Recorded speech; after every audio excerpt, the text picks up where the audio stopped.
Hey everyone, Dave, Ryan, December 1773. Today on the episode, we are going to talk more Twitter files. If you're one of the very few lucky people who are able to see this, isn't it funny they're bold enough to not put Twitter files in the algorithm? Why would they, David? I can't wait for the YouTube files. You would kind of think that was the whole point of the Twitter files, right? All right. Twitter Files Part 7 today, because we have covered Parts 1 through 6 already. Part 7 is FBI and Hunter Biden. Twitter Files Part 7, the FBI and Hunter Biden laptop. How the FBI and intelligence community discredited factual information about Hunter Biden's foreign business dealings both after and before the New York Post revealed the contents of his laptop on October 14th. Twitter Files Part 6, we saw the FBI relentlessly seek to exercise influence over Twitter, including its content, its users, its data. In Twitter Files number 7, we present evidence pointing to an organized effort by representatives of the intelligence community aimed at senior executives at news and social media companies to discredit leaked information about Hunter Biden before and after it was published. Just keep remembering that famous moment of Zuckerberg on Rogan. It's unbelievable they openly influenced the 2020 election. It might be I wouldn't say openly. It might be the greatest theft of the American people in history. The story begins in December 2019 when a Delaware computer store owner named John Paul MacIsaac contacts the FBI about a laptop that Hunter Biden had left with him. On December 9th, 2019, the FBI issues a subpoena for and takes Hunter Biden's laptop. Remember, John Paul MacIsaac does have copies, many of which went to members of the House and Senate. By August 2020, MacIsaac still had not heard back from the FBI, even though he had discovered evidence of criminal activity. And so he emailed criminal activity, by the way, that matches that of Andrew Tate's alleged criminal activity. And so he emails Rudy Giuliani, who was under FBI surveillance at the time. In early October, Giuliani gives it to the NY Post. Now, this is a nice chain of events. Hunter Biden drops it off with the guy. The guy takes it to Giuliani. Giuliani takes it to NY Post. These are all verifiable, fact-checked people. The story is real. New York Times now admits the story is real, even though they said it wasn't back in the day. Keep all of this in mind. Shortly before 7 p.m. ET on October 13th, Hunter Biden's lawyer, George Messiers, emails JP MacIsaac. Hunter and Messiers had just learned from the New York Post that its story about the laptop would be published the next day. At 9:22 p.m., FBI Special Agent Elvis Chan sends 10 documents to Twitter's then head of site integrity, Yoel Roth. Remember his name? It's littered throughout the Twitter files. Through Teleporter, a one-way communication channel from the FBI to Twitter. First of all, the story... One way. The story in itself could be that the FBI had a one-way communications channel to Twitter, and that would be enough of a story. Holy fuck, dude. That's like the pen and the phone thing Obama used to say. Got a pen and a phone. Well, now we know where the context came from. The next day, October 14th, 2020, the New York Post runs its explosive story revealing the business dealings of President Joe Biden's son, Hunter. Every single fact in it was accurate. And yet, within hours, Twitter and other social media companies censor the NY Post article, preventing it from spreading and, more importantly, undermining its credibility in the minds of many Americans. Why is that? What exactly happened?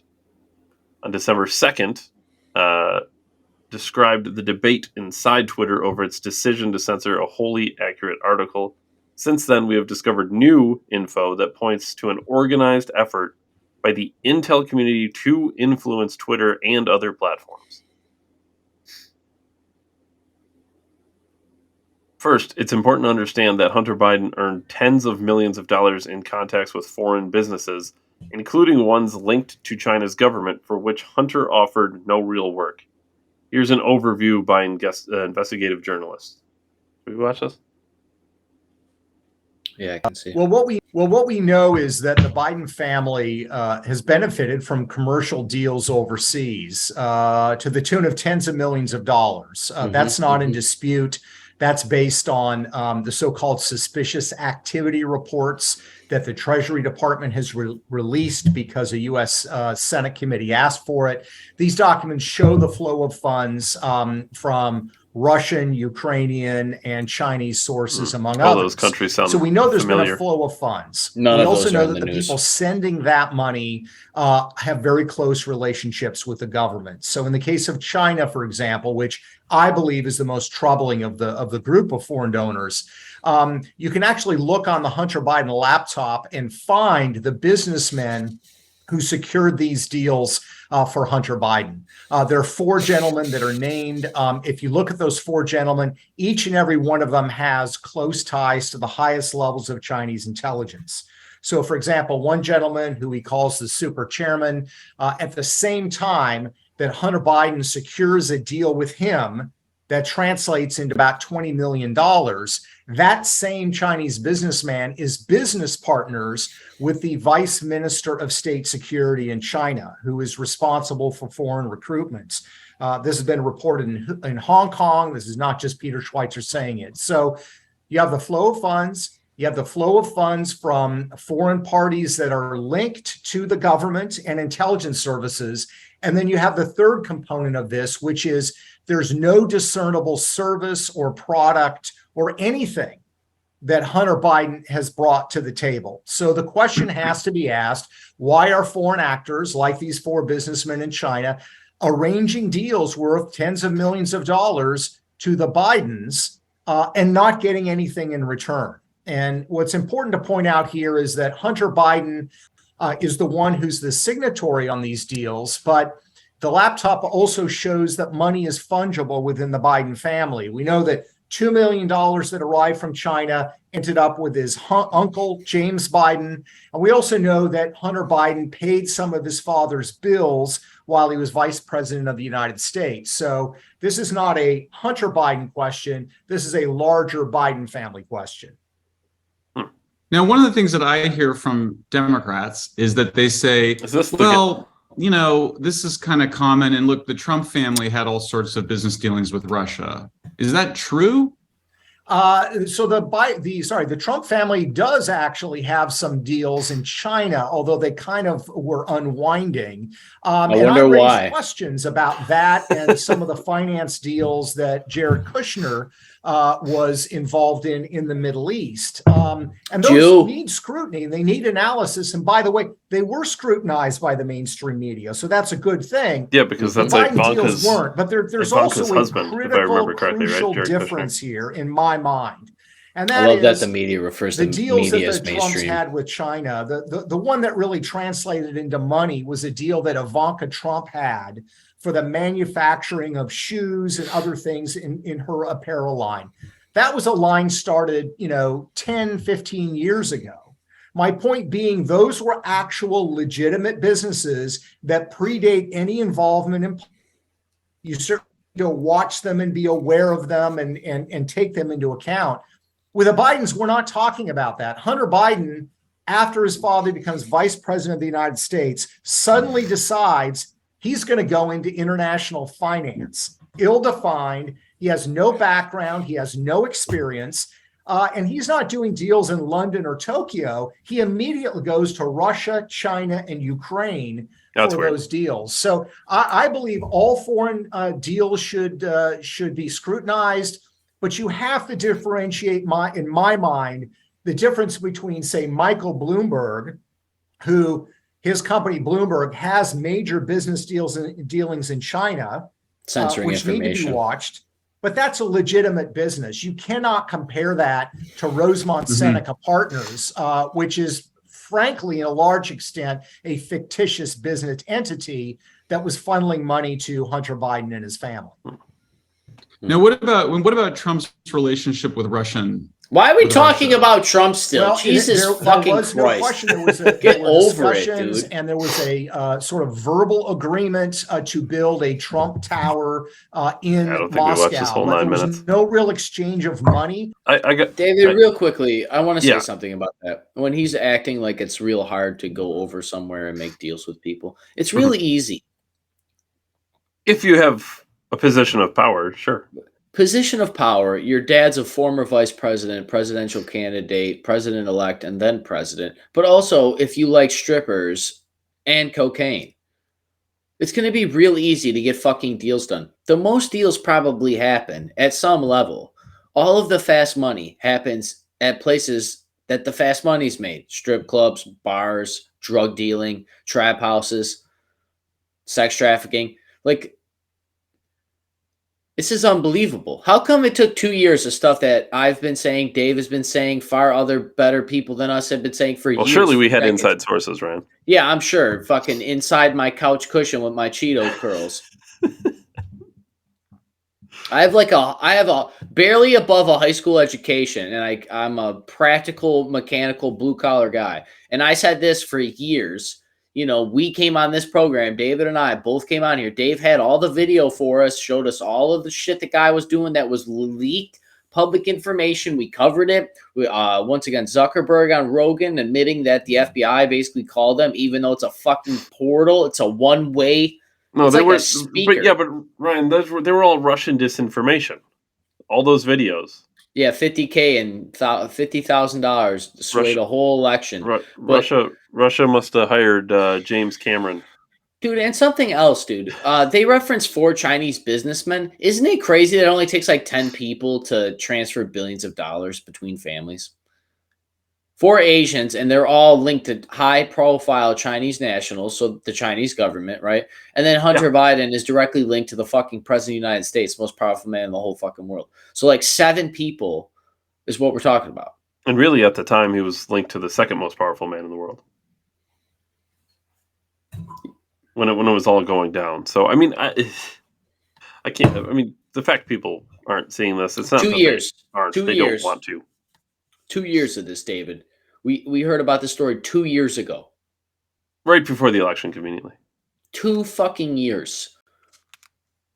Nope, conspiracy. Nope, you're crazy. People lost friends and families, and how many people died to give us the fucking story in some black bullshit water town in some third world country processing information of fucking, like, what are we talking about here? And then I gotta have some pundit sit up there and talk about mainstream media that fucking lie. How do we have mainstream media that can lie to me? How is that like a mainstream of anything? It's poisoned. It's a poisoned stream of information. I'm sorry, David. It's a little frustrating. 2 fucking years. We've talked about this for 2 years. We get laughed at. We get laughed at in our space. People that also go out and talk politics, religion. We all get laughed at about shit like this. For 2 years, I'm not going to get one apology. No. Remember, every time you go out, talk about Twitter files. During all of 2020, the FBI and other law enforcement agencies repeatedly primed Joel Roth to dismiss reports of Hunter Biden's laptop as Russian hack and leak operation. This is from a sworn declaration by Roth given in December of 2020. Here's the Zuckerberg clip. Remember I said at the beginning. Remember this. They did the same thing to Facebook, according to CEO Mark Zuckerberg. The FBI basically came to us and was like, hey, you should be on high alert. We thought there was a lot of Russian propaganda in the 2016 election. This is, we talked about this when this clip first came out. This isn't what the FBI said, I promise you. I promise you didn't say, hey, make sure you're looking out for Russian. They probably said, Hunter Biden laptop, sorry, nope, out, not displaying it. They don't make suggestions like, hey, you should probably be on high alert. No, they said, dude, you ain't sharing this, is what they said. I said 2 years about the Hunter Biden laptop story, completely forgot about all their bullshit, and 16 about the Russian. Oh my God. It's worse than you think every time. You forget about it. All paved the way from the fucking Patriot Act. And all my data that doesn't matter, they're now using to fucking sway elections with. Unreal. Were the FBI warnings of a Russia hack and leak operation relating to Hunter Biden based on any new intel? No, they weren't. Through our investigation, we did not see any similar competing intrusions to what happened in 2016, admitted FBI agent Elvis Chan in November. So what he's saying is it's not the same. What you're talking about in 2016, remember when the Russians famously stole the election by $50,000 in Facebook ads versus the FBI stealing the election? No, Russia. The FBI stole the election, David. Indeed, Twitter executives repeatedly reported very little Russian activity. Oh, that's weird. September 24th, 2020, Twitter told the FBI it had removed 345 largely inactive accounts. Damn Russians. Linked to previous... Seems organized. Highly organized. Highly organized. 345 inactive accounts. Those damn Russians are stealing the elections again. $50K for guys to not even do what they were supposed to be doing. In fact, Twitter debunked false claims by journalists of foreign influence on its platform. We haven't seen any evidence to support that claim by _NBC News of foreign-controlled bots. Our review thus far shows a small-scale domestic troll effort. Just enough to turn the election, though. Grassroots, David. After FBI asks about a Waypost story on alleged foreign influence in a pro-Trump tweet, Twitter's Roth says, the article makes a lot of insinuations, but we saw no evidence that that was the case here. And in fact, a lot of strong evidence pointing in the other direction. Black voters were being targeted in this disinformation campaign by the Russians in 2016. Black people are always targeted. They're black. No shit. They have a fucking whole TV station called Black Entertainment Television. Oh, we're targeting black people for BET statistics. No shit. This is so dumb. It's not the first time that Twitter's Roth has pushed back against the FBI. In January 2020, Roth resisted FBI efforts to get Twitter to share data outside the normal search warrant process. I did one thing right. Pressure had been growing. We had seen a sustained, if uncoordinated effort, I'm sure, by the intelligence community. So I love how they know how they can just waver the line between legality and fucking, oh, it's a private company. Well, remember, these are highly educated people. Yeah, super educated because they got a blue fucking check mark. It's much cheaper now. You only need $8 a month. They're probing and pushing everywhere they can, including whispering to congressional staff. Nice. Ooh. Time and again. Yeah, because nobody knew, right? No sources familiar with the matter, David. No. Fucking leaking Trump's taxes every other week. Let's bring up Trump in that one. Goddamn Twitter files. Didn't hear a fucking word about him, though. Not a word. Time and again, FBI asked Twitter for evidence of foreign influence, and Twitter responds that they aren't finding anything worth reporting. Despite Twitter's pushback, the FBI repeatedly requests information from Twitter that Twitter has already made clear it will not share outside of normal legal channels. Normal legal channels. So does that say that you have non-normal illegal channels of communication, Twitter? That's probably that one-way communication line they were talking about earlier. Yeah, the one with the American tax dollars to tell a private company what to do. Sounds a lot like communism, David. In July 2020, the FBI's Elvis Chan arranges the temporary top secret security clearances for Twitter executives so that the FBI can share information about threats to the upcoming elections. Also, I'm sorry. I'm sorry. We raided Mar-a-Lago because Trump had some very top secret information that, by the way, nothing has come about from.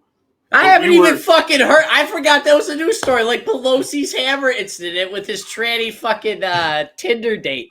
But we were openly just giving it to Twitter execs. This is a breach of trust in the government. On August 11th, 2020, the FBI's Chan shares information with Twitter's Roth relating to the Russian hacking organization APT28 through the FBI's secure one-way communication channel. I love a good secure one-way. Yeah, I'm sure it's only secure because it can only happen one way. Yeah. Recently, Yul Roth said that he had been primed to think about Russian hacking group APT28 before the news of the Hunter Biden laptop came out. That's weird. When it did, Roth said it set off every single one of my finely tuned APT28 hack and leap campaign alarm bells. Yeah, the ones that were tuned by the FBI. Wait, he really said that? You want to hear him say it? I mean, I don't have to know. We learn about DC leaks, and we learn about the intersection between APT28, a unit of Russian military intelligence, a hacking group, and so the morning of the Hunter Biden story in the New York Post happens, and it was weird, right? We didn't know what to believe. We didn't know what was true. There was smoke, and ultimately for me, So there was fire. It didn't reach a place where I was comfortable removing this content from Twitter. Oh. But it set off every single one of my finely tuned APT28 hack and leak campaign alarm bells. So it looked possibly problematic. Everything about it looked like a hack and leak. We learned about DC leaks. Was this the thing that had between 500 APT28 non-active users on top of it? 345. You don't give it too much credit. He had them so finely tuned of users that didn't even use the platform that they're using to get the information from for them to have highly. Well, there was smoke, Ryan. Yeah, which means there's fire, David. This guy, he has a fucking husband, too, by the way. That guy is gayer than a $3 fucking bill. Not that I care, but don't be getting up here and using analogies, dude. You probably can't even change a fucking tire. You probably can barely do a light bulb. In August 2020. And this guy's gonna, there was smoke. Of course there's smoke where there's a fucking fire. Oh yeah, when the story broke, you mean the scandal of a president's son smoking crack with fucking strippers? What? And that was the tame stuff. Could you imagine if the other guy that was running for president at the same time had a son to smoking crack with strippers? They actually said he was pissing on the bed that a former president slept on with Russian fucking strippers. Well, that story was funded by the same Russian disinformation with 346 non-active fucking users and 50K in America. They probably were active until the Clintons took them all out. Jesus Christ. Yeah, they were active until a drone strike wiped out the whole block. That was that hospital that a bunch of children died at. You had slave labor fucking spies working for the NSA gathering data from third world countries. In August 2020, FBI's Chan asked Twitter, does anyone have the top secret clearance? Does anyone there have top secret clearance? Well, you're in the FBI, guy. It's like the least secure way to have a conversation on the fucking internet. What if they said yes? Is he just going to share the information? Hey, do you guys have top secret clearance? Yeah. Okay, well, anyway, here's what I got for you. Dude, have you ever heard the story about how one of the iPhones was leaked because the guy took it to a bar with him and left it there? And it was a prototype iPhone? Like, what are we fucking doing here? When someone mentions Jim Bakker, Chan responds, I don't know how I forgot him. An odd claim given Chan's job is to monitor Twitter, not to mention that they work together at the FBI. Maybe his bells were not acute and tuned. He's former general counsel of the FBI and one of the most powerful men in the U.S. intel community. Are you fucking serious? Didn't know him, though? We forgot about him. Forgot about him. You just forget about a fucking mass murderer ability? Oh, my God. He forgot. As general counsel of the FBI, Bakker played a central role in making the case internally for an investigation of Donald Trump. Bakker wasn't the only senior FBI exec involved in the Trump investigation to go to Twitter. Don Burton, the former chief of staff to the FBI, head James Comey, who initiated the investigation of Trump, joined Twitter in 2019 as the director of strategy. That's weird. But he already had his top secret clearance. So James Comey set the groundwork that allowed for the FBI people to have the power to censor the information about the Hunter laptop. The same guy who went on and did a speech about how all the stuff that Hillary Clinton was guilty of and then didn't indict her of any charges. Yeah, normally we'd arrest an average person for doing this, but we don't see any reason to arrest her. As of 2020, there were so many former FBI employees, Boo alumni. You know what's a shame is kids are voting right now about shit like this Hunter Biden laptop story. They're voting right now. Didn't even know about the James Comey bullshit in 2016. People forget that stuff even happened. It's the first thing I thought about when all this stuff started going out with the FBI, with some of these James Comey things having flashbacks. You know, those same people are watching the Twitter files and they're mad that Elon bought Twitter. You're mad about the wrong stuff. Efforts continue to influence Twitter's Yoel Roth. In September 2020, Roth participated in an Aspen Institute tabletop exercise on a potential hack and dump operation relating to Hunter Biden. The goal was to shape how the media covered it and how social media carried it. Completely, definitely Veep, David. The organizer was Vivian Schiller, the former CEO of NPR. That's weird.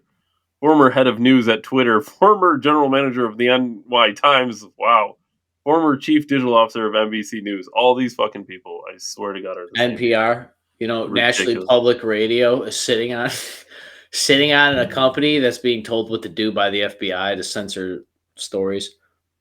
That is absolutely absurd. The end of that's absurd. The whole thing is crazy, but the end where this lady was at NPR, she was at Twitter, she was at NBC, this is why you can't trust when the media comes up to you and we're the real journalists and don't listen to those people on YouTube that conspiracy theorists.